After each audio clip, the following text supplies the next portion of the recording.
मिला देते हैं। ठीक है, तो इस तरह से जो टोटल देशांतर बन जाएंगे हमारे कुल कितने हो जाएंगे? 90, 90, 90 और 90, 360। अब देशांतर है क्या, देशांतर की परिभाषा क्या है? तो ध्यान से देखना, ध्यान से। क्या है परिभाषा?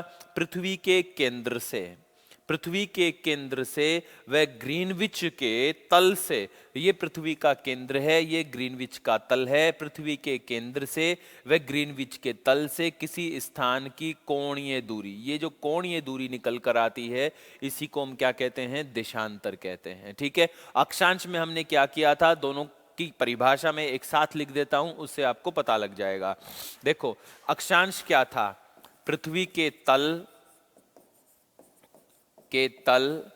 एवं पृथ्वी के तल, क्या सॉरी, भूमध्य रेखा के तल, भूमध्य रेखा के तल एवं पृथ्वी के केंद्र से किसी स्थान की कोणीय दूरी क्या कहलाती है? अक्षांश कहलाती है।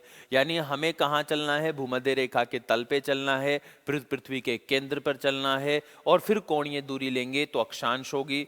अब ऐसे ही यदि हम भूमध्य रेखा के तल पर ना आए और फिर आए हम कहाँ पे? ग्रीनविच के तल पर, तो ग्रीनविच के तल एवं पृथ्वी के केंद्र से किसी स्थान की कोणीय दूरी जो होती है, उसको हम क्या नाम देते हैं? देशांतर। क्या कहलाएगा दोस्तों? देशांतर कहलाएगा। ठीक है, ये ध्यान रखना है आपको। तो ये तो हो गया देशांतर। अब देशांतर कितने होते हैं? 360 होते हैं। और देशांतर रेखाएं भी कितनी होती हैं? 360 ही होती हैं, चाहे वो ग्लोब पर हो चाहे वो मानचित्र पर हो। कितनी रहेंगी? 360 ही रहेंगी। ठीक है, ये बात याद रखेंगे। ओके, अब ये जो प्रोसेस हमने की है, ये प्रोसेस एक मानचित्र पर, एक कागज पर करना आसान लगता है। एक मानचित्र पर या कागज पर क्या लगती है? एकदम से आसान लगती है।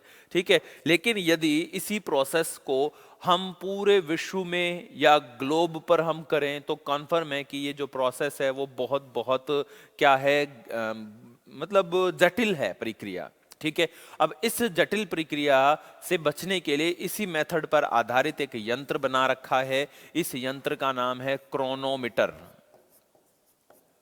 क्रोनोमीटर, क्रोनोमीटर यंत्र के माध्यम से हम किसी भी स्थान का क्या ज्ञात कर सकते हैं? देशांतर ज्ञात कर सकते हैं। क्रोनोमीटर यंत्र के माध्यम से किसी भी स्थान का देशांतर ज्ञात किया जा सकता है। और अगर हमें अक्षांश ज्ञात करना हो तो हम अक्षांश ज्ञात कर सकते हैं किससे? सेक्सटेंट नामक यंत्र से। सेक्सटेंट नामक यंत्र से हम किसी भी स्थान का अक्षांश, और क्रोनोमीटर के माध्यम से हम किसी भी स्थान का देशांतर ज्ञात कर सकते हैं। ये ध्यान रखना है हमें। ओके, चलो, अब देशांतर हो गया, देशांतर की संख्या हो गई है, देशांतर को ज्ञात करने का जो यंत्र है उसकी भी बात हो गई है। अब हम बात करते हैं देशांतर रेखाओं की। देशांतर रेखाएं क्या होती हैं? ध्यान से देखेंगे। ये हमारी अर्थ है। ठीक है, इस अर्थ पर ये एक ध्रुव है और ये दूसरा ध्रुव है। ठीक है, इन दोनों ध्रुवों को मिलाते हुए जो रेखाएं हम खींचते हैं, ठीक है, दोनों ध्रुवों को, उत्तर ध्रुव और दक्षिण ध्रुव को मिलाते हुए जो रेखाएं खींची होती हैं क्या कहलाती हैं? देशांतर रेखाएं कहलाती हैं। दोनों ध्रुव, उत्तर और दक्षिण, इन दोनों को मिलाते हुए जो भी रेखा खींची होती है क्या कहलाती है? देशांतर रेखा। ये नॉर्थ हो गया, ये साउथ हो गया, इनको आपस में मिलाते जाइए, जो भी रेखा बनेगी क्या कहलाएगी? देशांतर रेखा कहलाएगी। इस तरह से। ठीक है, ये ध्यान रखना है। ओके दोस्तों, बात हो गई है देशांतर रेखाओं की, हम जान चुके हैं देशांतर रेखाएं क्या होती हैं। अब हमें ये जानना है कि हमारी जो देशांतर रेखाएं हैं इनकी विशेषताएं क्या हैं। देशांतर रेखाओं की विशेषता को हम जानते हैं कि क्या होती हैं। ध्यान से देखते जाइए। यदि हम इस मैप में देखें देशांतर रेखाओं को, तो हमें इनकी कुछ विशेषताएं नजर आती हैं। क्या? सुनिए, सबसे पहली बात, पहली विशेषता, दोनों ध्रुवों को मिलाते हुए खींची होती है। ठीक है, दोनों ध्रुवों को मिलाते हुए खींची होती है। दूसरी बात, देखो अक्षांश रेखाएं किसके समांतर होती है? भूमध्य रेखा के, और इसी वजह से अक्षांश को हम समांतर रेखा भी कहते हैं। बट जो देशांतर रेखाएं होती हैं वो समांतर नहीं होती हैं। ध्यान से देखो, क्या ये समांतर हैं? देखने में हो सकता है कुछ जो स्टूडेंट्स हैं उनको लगे कि ये समांतर हैं, बट ये समांतर नहीं है। समांतर क्यों नहीं है? कारण, क्योंकि ये दोनों, ये जो समस्त देशांतर रेखाएं होती हैं ये किस पे मिल जाती हैं? ध्रुवों पर मिल जाती हैं। और जो समांतर रेखाएं होती हैं, आप करोड़ों किलोमीटर लंबी खींच लो, ये कभी भी नहीं मिलती हैं। ठीक है, ये ध्यान रखना है। तो बस याद रखिए कि ये समांतर नहीं होती हैं, ये समांतर नहीं होती हैं। ठीक है, तीसरी बात करते हैं, तीसरी विशेषताओं पे। दोस्तों, अगर आप देशांतर रेखा को देखते हो तो देशांतर रेखा पता कैसे होती है? दोनों ध्रुव को मिलाते हुए। कैसे? देखना एक बार। यहां मान लीजिए उत्तर ध्रुव है, यहां मान लीजिए दक्षिण ध्रुव है, यहां से मिलाते हुए यहां पे ये रेखा खींची गई, बस यहीं पे आके खत्म हो जाती है, यहां पे खत्म हो जाती है। जस्ट इसके पीछे ये दूसरी देशांतर रेखा होगी, वो नहीं होगी जो हमने पहले खींची थी। जैसे मान लो कि ये 0 डिग्री है, ये वाली जो एक देशांतर रेखा है 0 डिग्री है, तो इसके पीछे ये कैसे होगी? उत्तर ध्रुव से शुरू होगी और दक्षिण ध्रुव पे आके खत्म हो जाएगी। ऐसा नहीं होगा कि ये वाली जो रेखा है, ये रेखा इसके पीछे भी हो, ऐसा नहीं है, है ना? एक ओर से शुरू होती है और उसी ओर आके खत्म हो जाती है, उसके पीछे कोई दूसरी रेखा होगी, और दूसरी रेखा कौन होगी? 0 के पीछे 180 होगी। तो कहने का अर्थ ये है कि प्रत्येक देशांतर रेखा एक अर्धवृत्त होती है। क्या होती है? प्रत्येक देशांतर रेखा एक अर्धवृत्त होती है, यहां से शुरू होती है और यहां पे आके खत्म हो जाती है। तो ये देशांतर रेखा आधा वृत्त है, लेकिन अपने पीछे स्थित देशांतर रेखा से मिलकर एक कंप्लीट वृहत वृत्त बनाती है। तो हम इसकी विशेषता लिख सकते हैं कि प्रत्येक देशांतर रेखा अर्धवृत्त है। ठीक है, लेकिन अपने पीछे वाली रेखा से मिलकर क्या बना लेती है? वृहत वृत्त। एक बात याद रखना, जो भी वृहत वृत्त होता है वो दोनों ध्रुवों को मिलाते हुए बनता है, इसलिए इसको हम ध्रुव वृत्त भी कहते हैं। तो नेक्स्ट विशेषता हो गई कि ये ध्रुव वृत्त बनाती हैं। अब अगर सिंपल सी बात है कि अगर ये ध्रुव वृत्त बनाएंगी तो कंफर्म है कि इन रेखाओं को हम ध्रुव वृत्त रेखा भी कहते हैं। ये ध्रुववृत्त रेखा भी कहलाती है, याद रखना भाई, इनको हम ध्रुववृत्त रेखा भी कहते हैं। साथ ही इंग्लिश में इनको हम मेरिडियन भी कहते हैं। मेरिडियन का अर्थ ध्रुववृत्त ही होता है, तो इनको हम ध्रुववृत्त रेखा कहते हैं या मेरिडियन भी कहते हैं। साथ ही इनको एक और नाम, ध्रुववृत्त बनाए जाने की वजह से इनका नाम यामोत्तर भी होता है, हम इनको यामोत्तर भी कहते हैं।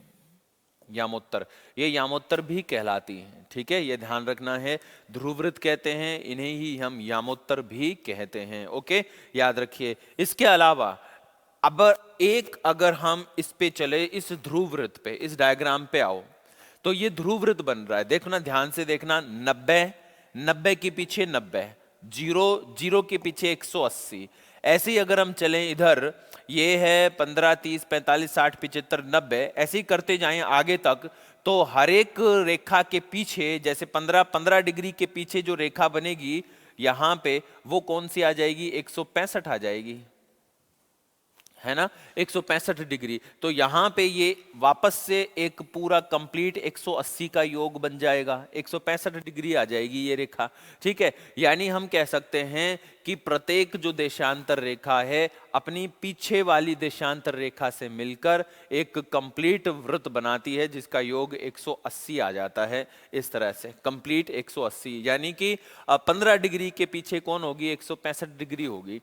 ऐसे में यदि हम काउंट करें 360 देशांतर रेखाएं हैं, 360 देशांतर रेखाएं आधा वृत्त हैं। कैसी वृत्त हैं, आधा वृत्त। और 360 रेखाएं मिलकर आपस में वृत्त बनाती हैं। जैसे कोई कहे कि इस पृथ्वी पर 10 देशांतर रेखाएं, ये 10 देशांतर रेखाएं, ये 10 देशांतर रेखाएं आपस में मिलकर, ये 10 देशांतर रेखाएं आपस में मिलकर वृत्त बनाएंगी। ये 10, 5 ये टोटल 10 ये आपस में मिलती हैं, वृत्त बनाती हैं।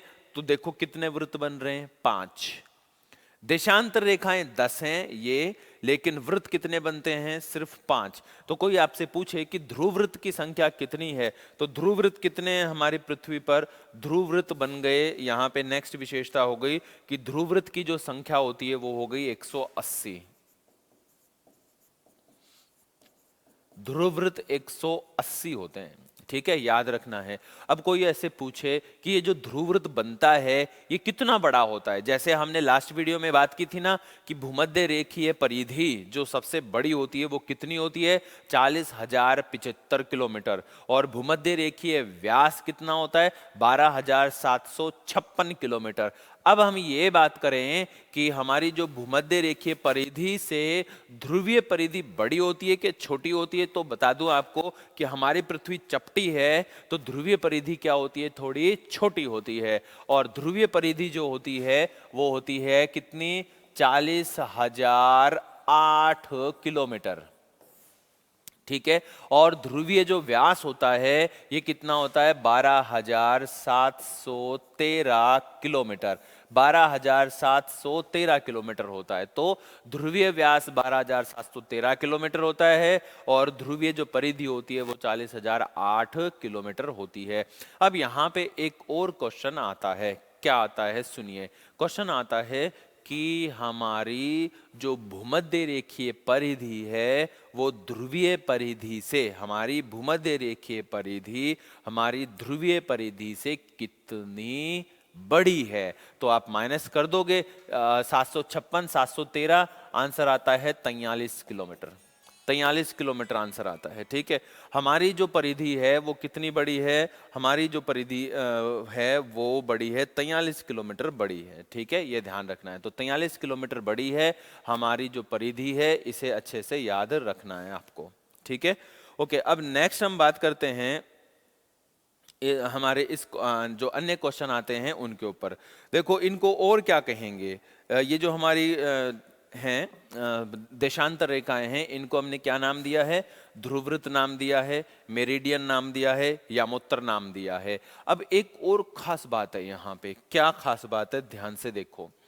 यहाँ ये खास बात है कि ये ध्रुववृत्त बन रहा है, ये ध्रुववृत्त बन रहा है, ये भी ध्रुववृत्त है, ये भी ध्रुववृत्त है। यदि हम बात करते हैं इस ध्रुववृत्त की, तो हर एक ध्रुववृत्त पृथ्वी को 2 बराबर भागों में बांटेगा। हर एक ध्रुववृत्त पृथ्वी को 2 बराबर भागों में बांटता है। बस इसी वजह से इन ध्रुववृत्त रेखाओं को यानी कि देशांतर रेखाओं को हम मध्याह्न रेखा भी कहते हैं। इन देशांतर रेखाओं को हम मध्याह्न रेखा भी कहते हैं। ठीक है, याद रखेंगे, क्या कहेंगे, मध्याह्न रेखा। ओके। अब एक बहुत ही अच्छा क्वेश्चन आता है, बहुत ही अच्छा क्वेश्चन आता है। क्या क्वेश्चन आता है सुनिए। ऐसा आता है कि प्रधान मध्याह्न रेखा कौन है। जैसे हमने प्रधान अक्षांश की बात करी थी, प्रधान अक्षांश कितने होते हैं, 5। भूमध्य रेखा, कर्क रेखा, मकर रेखा, आर्कटिक रेखा और अंटार्कटिक रेखा। ऐसे ही अगर आपसे कोई पूछे कि प्रधान देशांतर रेखा कितनी होती है, या प्रधान यामोत्तर कितने होते हैं, या प्रधान मध्याह्न कितनी होती है, तो आंसर देना है सिर्फ एक। सिर्फ एक ही रेखा प्रधान मध्याह्न रेखा होती है और वो होती है ग्रीनविच। ये ध्यान रखना है। जो ग्रीनविच रेखा होती है ये क्या होती है, हमारी प्रधान मध्याह्न रेखा होती है या कहलाती है। याद रखेंगे ना? ओके, बिल्कुल। तो चलो, यहां तो बात हो गई ग्रीनविच के लिए। अब प्रधान मध्याह्न रेखा के लिए क्वेश्चन ये भी पूछ सकते हैं कि इसका निर्माण कब हुआ था। तो 1852 में इस प्रधान मध्याह्न रेखा का निर्माण कर दिया गया था, यानी ग्रीनविच का निर्धारण कर दिया गया था। ठीक है, आगे बढ़ते हैं नेक्स्ट पे। अब आती है देशांतर रेखाओं की अन्य जो विशेषताएं हैं उनके बारे में। ये हमारी देशांतर रेखाएं हैं। इन देशांतर रेखाओं में एक भूमध्य रेखा को हम अगर ऐड कर दें, ठीक है, तो यहां ध्यान से देखना, भूमध्य रेखा को ऐड करने के बाद कुछ और क्वेश्चन बन जाते हैं। क्या क्वेश्चन बन रहा है? सबसे पहला क्वेश्चन ये बनता है कि ये जो देशांतर रेखाएं हम देख रहे हैं, इन देशांतर रेखाओं के मध्य जो दूरी होती है ये कितनी होती है? देशांतर रेखाओं के बीच की दूरी कितनी होती है? तो देशांतर रेखाओं के बीच की जो दूरी होती है, इस दूरी को कितनी होती है? भूमध्य रेखा पे तो आपको पता लग रहा है कि सबसे ज्यादा होती है, देखो। और भूमध्य रेखा से जैसे जैसे ध्रुवों की ओर हम जा रहे हैं तो ये दूरी क्या होती जाती है? शून्य, यानी कम होती जाती है। और ध्रुवों पे पहुंच के ये दूरी हो जाती है बिल्कुल शून्य, है ना? ध्रुवों पे ये दूरी क्या हो जाती है? बिल्कुल शून्य हो जाती है। तो ध्रुवों पर शून्य है और भूमध्य रेखा पर ये बीच की दूरी है, ये सबसे ज्यादा होती है। ठीक है, याद रखेंगे। ओके, अब कितनी होती है? तो भूमध्य रेखा पर ये जो दो देशांतर रेखाओं के बीच की जो दूरी होती है ये होती है 111.32 किलोमीटर। 111.32 किलोमीटर होती है। और जैसे जैसे आप ध्रुवों की ओर जाते जाएंगे वैसे वैसे ये दूरी कम होती जाएगी और ध्रुवों पर पहुंचकर ये दूरी क्या हो जाएगी? शून्य। ध्रुवों पर पहुंचते ही ये दूरी शून्य हो जाएगी। और इस दूरी को कहते क्या हैं? इस दूरी को हम कहते हैं गोर। ऐसे लिखेंगे, गोर, या कुछ इसका प्रोनाउंसिएशन गोरे भी करते हैं। तो गोर या गोरे हम इसको कहते हैं। ठीक है, ये ध्यान रखना है। तो ये तो बात हो गई है हमारे देशांतर रेखाओं की विशेषताओं पे। अब देशांतर रेखाएं चूंकि उत्तर से दक्षिण की ओर ही होती हैं, है ना, उत्तर से दक्षिण की ओर होती हैं और सामान्यतः अक्रॉस टू भूमध्य रेखा होती हैं, भूमध्य रेखा के को क्रॉस करते हुए होती हैं, इसलिए इनको अनुदैर्ध्य रेखा भी कहते हैं। इन रेखाओं को हम अनुदैर्ध्य रेखा भी कहते हैं। ठीक है, ये ध्यान रखना है। ये अनुदैर्ध्य रेखा भी कहलाती हैं। ठीक है, ये अनुदैर्ध्य रेखाएं भी कहलाती हैं। अब यदि हम बात करेंगे इन अनुदैर्ध्य रेखाओं पे, तो यहाँ पे कुछ और भी क्वेश्चन हमें पूछे जा सकते हैं। क्या पूछे जा सकते हैं? सबसे पहली बात, एक बहुत ही शानदार क्वेश्चन है। जैसे हमने बात करी थी 49वीं समांतर रेखा, 38वीं समांतर रेखा, और हमने बात करी थी ये 22वीं समांतर रेखा, वैसे ही एक क्वेश्चन पूछा जा सकता है। क्या एक क्वेश्चन आ सकता है कि हमारी जो एक रेखा है 141 डिग्री पश्चिमी देशांतर रेखा, 141 डिग्री पश्चिमी देशांतर रेखा है, वो किन के बीच में सीमा बनाती है? तो बता देता हूं आपको कि कहां कहां ये सीमा बनाती है।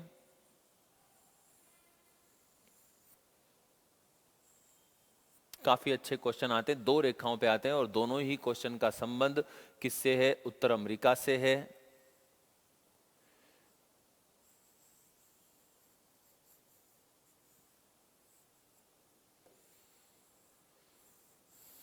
ये अपना उत्तर अमेरिका।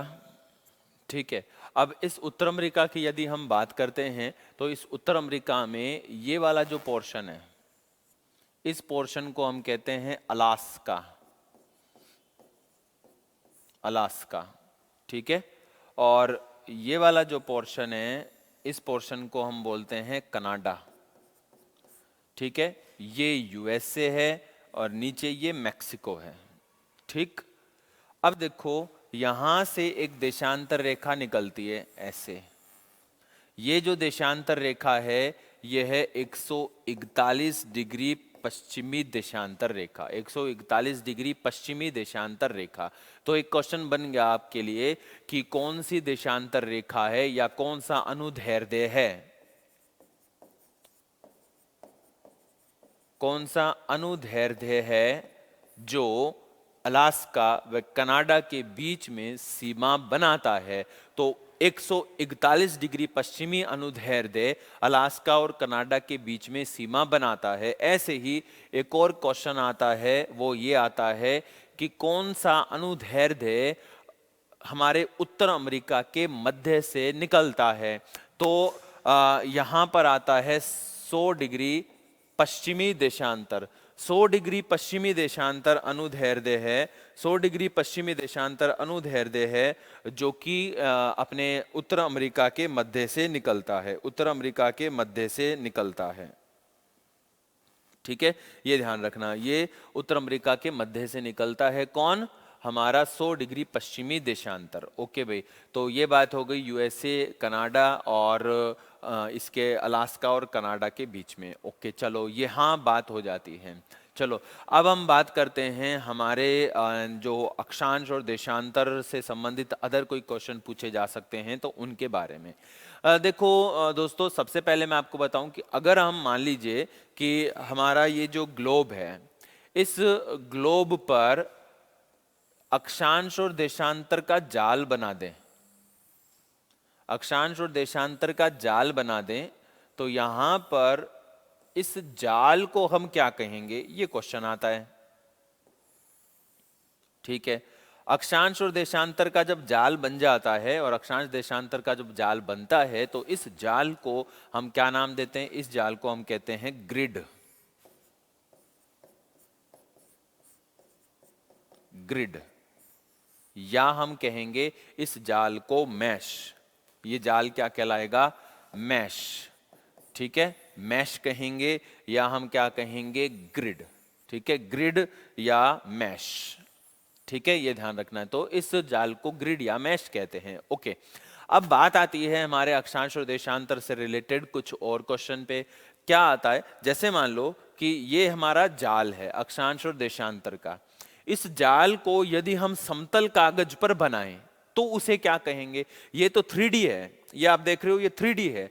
यदि हम सादा सिंपल कागज पे बना दें, और सिंपल कागज क्या होता है? 2D होता है ना, सिंपल कागज होता है 2D होता है। अब यदि क्वेश्चन बनता है कि अक्षांश देशांतर रेखाओं के जाल को तो ग्रिड कहते हैं, लेकिन यदि अक्षांश और देशांतर के जाल को सादा कागज पर बना दिया जाए तो उसको क्या कहते हैं? तो अक्षांश और देशांतर के सादा जाल को यदि कागज पर, समतल कागज पर बनाया जाए तो उसे कहते हैं प्रक्षेप। प्रक्षेप कहते हैं। ठीक है, ये ध्यान रखना है। और प्रक्षेप में ध्यान से सुनना, प्रोजेक्शन कहते हैं या प्रक्षेप कहते हैं, ध्यान से सुनना एक और। यदि किसी प्रक्षेप में अक्षांश और देशांतर रेखाओं के जाल पर आधारित किसी आरेख का पैमाने के द्वारा निर्माण किया जाए तो उसको क्या कहते हैं? उसको हम बोलते हैं मानचित्र। ध्यान रखना है, वो होता है मानचित्र। ठीक है, ये मानचित्र कहलाता है। ओके, दोबारा से सुन लीजिए, क्या होता है कि समतल कागज पर अक्षांश और देशांतर रेखाओं के जाल को यदि हम निरूपित करें, निरूपित का मीन्स बनाएं, तो हम उसको कहते हैं प्रक्षेप। और प्रक्षेप के अनुसार किसी पैमाने के माध्यम से उस पर कोई अगर आरेख बनाएं तो उसको कहते हैं मानचित्र। ठीक है, अब यहाँ पे कुछ क्वेश्चन फिर से आ जाते हैं। इसको देखो, तो ये जो है 3D है, तो ये तो है ग्लोब। अब क्वेश्चन बनेगा ना, क्वेश्चन ये बनेगा कि एक तो हो गया ग्लोब, ठीक है, एक हो गया प्रक्षेप, एक हो गया मानचित्र। ठीक है, फिर बात करें भारत का मानचित्र, और फिर बात करें राजस्थान का मानचित्र। तो अब आता है ग्लोब। तो ग्लोब आप जानते ही हैं कि पृथ्वी का जो लघु मॉडल होता है उसी को क्या कहते हैं? ग्लोब कहते हैं। पृथ्वी का लघु मॉडल क्या कहलाता है? ग्लोब कहलाता है। तो एक क्वेश्चन बनता है कि पृथ्वी पर पहला ग्लोब किसने बनाया? जो हमारी पृथ्वी हमें दिखती है, इसका पहला ग्लोब किसने बनाया? तो पृथ्वी का पहला जो ग्लोब है वो बनाया था मार्टिन बेहम ने। Martin Behaim. मार्टिन बेहम नामक व्यक्ति थे, ठीक है। इन्होंने विश्व का पहला ग्लोब बनाया था, और विश्व का जो पहला ग्लोब है, ठीक है, और वो विश्व का पहला ग्लोब विश्व का जो पहला ग्लोब है वो किसने बनाया था? मार्टिन बेहम ने बनाया था। अब आती है बात प्रक्षेप की। जैसा मैंने आपको बताया कि अक्षांश और देशांतर रेखा का जो जाल होता है, इस जाल को हम प्रक्षेप कहते हैं। तो अब पहला जो प्रक्षेप है, पहला जो फर्स्ट जो प्रक्षेप है, ये बनाया था यूनानियों ने। यूनानी जो विद्वान हैं, इन यूनानी विद्वानों को विश्व का पहले प्रक्षेप बनाने का या प्रक्षेप मानचित्र बनाने का दर्जा, मतलब हम कह सकते हैं कि श्रेय, है ना। जब हम बोलते हैं ना कि इसका श्रेय किसको जाता है, तो मानचित्र प्रक्षेप बनाने का जो पहला श्रेय है वो किसको जाता है? यूनानी विद्वानों को जाता है। फिर बात आती है मानचित्र की। तो विश्व का जो पहला मानचित्र है, वो विश्व का पहला मानचित्र किसने बनाया था? तो विश्व का पहला मानचित्र बनाया था एनेक्सिमेंडर ने। विश्व का पहला मानचित्र बनाया था एनेक्सिमेंडर ने, ठीक है, ये ध्यान रखना। एनेक्सिमेंडर थे जिन्होंने विश्व का पहला मानचित्र बनाया था। फिर बात आती है भारत के मानचित्र की। तो भारत का जो पहला मानचित्र है वो एनविले ने बनाया था, लेकिन हम कहें कि भारत का जो पूर्ण मानचित्र है वो किसने बनाया था? दोनों के अलग अलग आंसर हैं। भारत का पहला मानचित्र एनविले ने बनाया था। फिर पूछे कि भारत का पूर्ण मानचित्र किसने बनाया, पूर्ण शुद्ध मानचित्र किसने बनाया? तो वो बनाया था जेम्स रेनेल ने।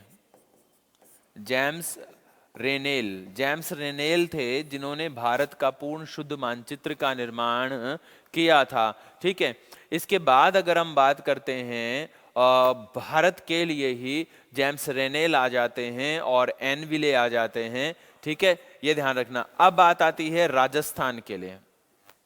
राजस्थान का पहला मानचित्र कब बना? तो याद रखिए कि राजस्थान का जो पहला मानचित्र है, राजस्थान का पहला मानचित्र है, ये कब बना था? राजस्थान का पहला मानचित्र बना था 1 नवंबर 1956 के दिन, या हम कह सकते हैं राजस्थान गठन के दिन, यानी कि इस समय राजस्थान का गठन पूर्ण हुआ था। तो राजस्थान गठन के दिन 1 नवंबर 1956 को अपने राजस्थान का पहला मानचित्र अस्तित्व में आया था। याद रखना भाई, ग्लोब, प्रक्षेप मानचित्र, भारत का मानचित्र, राजस्थान का मानचित्र, इन सब पे बहुत ही अच्छे क्वेश्चन आते हैं, बहुत ही अच्छे क्वेश्चन आते हैं, ठीक है ना, याद रखेंगे। ओके, ये तो बात हो जाती है हमारे अक्षांश और देशांतर से रिलेटेड जो कुछ क्वेश्चंस हमारे एग्जाम में पूछे जाते हैं उनके बारे में, ठीक है। अब दोस्तों यहाँ पे एक और बात मैं आपको बता दूं कि यदि हम अक्षांश और देशांतरों के उपयोग की बात करें कि इनके उपयोग क्या हैं, ये खींचे क्यों गए हैं, है ना, क्या ये वास्तव में हैं या कृत्रिम लाइनें हैं, यानी कि काल्पनिक लाइन है, ये जो खींची गई हैं ग्लोब पर या मानचित्र पर, ये रियल है क्या? नहीं। तो पहली बात कि ये रियल नहीं है। दूसरी बात, इनको बनाया क्यों गया है? तो बनाए जाने की वजह है, कुछ वजह उनकी हम बात करते हैं, क्या वजह हैं। सबसे पहली वजह है किसी स्थान की स्थिति का निर्धारण। किसी स्थान की स्थिति का निर्धारण करने के लिए अक्षांश और देशांतर बनाए गए हैं, ठीक है। दूसरा, अक्षांश का उपयोग जलवायु कटिबंधों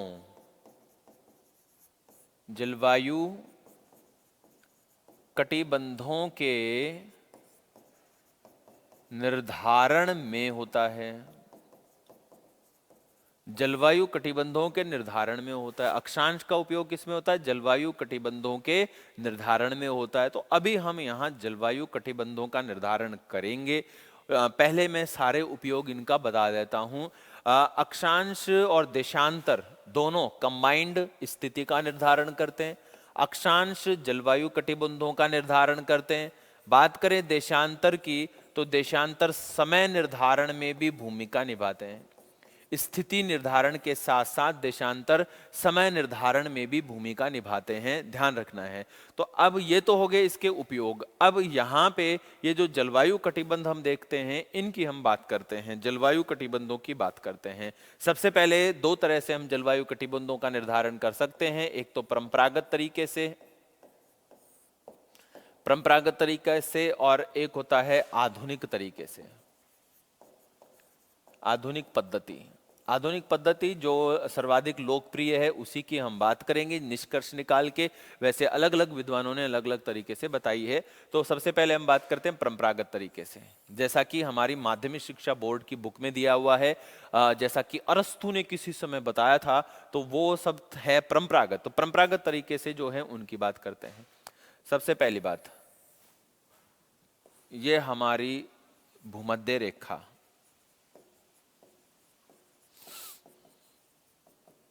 भूमध्य रेखा, ठीक है। अब अगर हम ऊपर चलते हैं तो यहां पे हमारी कर्क रेखा, थोड़ा नीचे करें कर्क रेखा को, ये हमारी कर्क रेखा, ये हमारी मकर रेखा, ठीक है। अब दोस्तों यहां ध्यान से देखना, सूर्य 21 जून के दिन यहां पे सीधा चमकता है। वर्ष में दो बार, 21 मार्च और 23 सितंबर को भूमध्य रेखा पे सीधा चमकता है। 22 दिसंबर को सूर्य मकर रेखा पर सीधा चमकता है। सूर्य का उत्तरायण और दक्षिणायन इन्हीं अक्षांशों के भीतर होता है, उत्तरायण और दक्षिणायन इन्हीं अक्षांशों के भीतर होता है।